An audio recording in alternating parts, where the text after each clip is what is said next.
Hello everyone, আজকে চলে এসেছি সিকিমের সিতকং তুলকু বার্ড পার্কে। এটা কিন্তু 10তম চোগেল এবং রাজ্যের আধুনিক বনায়নের প্রতিষ্ঠাতা সিতকং তুলকুর নামেই এটার নামকরণ হয়েছে। বার্ড পার্ক পর্যটকদের জন্য একটি সুন্দর প্রাকৃতিক দৃশ্য প্রদান করে। অভয়ারণ্যের ভোরবেলা অভিযানের সাথে এই অঞ্চলের চারপাশে পাখির ঝাঁক বেঁধে আসে মন্ত্রমুগ্ধকর শব্দ নিয়ে।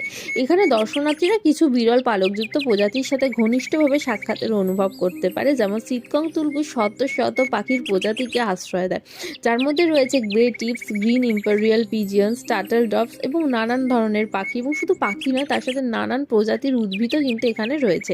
সিকিম সরকার সক্রিয়ভাবে সিতকং তুলকু বার্ড পার্কের তদারকি করে এবং সিকিমের পর্যটন শিল্পে উল্লেখযোগ্য অবদান রাখে। এটা কিন্তু শুধু বড়দের নয়, ছোটদেরও কিন্তু খুব ভালো লাগার একটা জায়গা। আমার তো এখানে ভীষণ ভালো লেগেছে। এখানে চারিদিকের মনোরম দৃশ্য দেখে আমার মন তো খুবই ভালো লেগেছে। তোমাদের যদি ভিডিওটা ভালো লাগে অবশ্যই কিন্তু সাবস্ক্রাইব করতে ভুলবে না, আর বেশি ভালো লাগলে একটা লাইক দিয়ে দিও।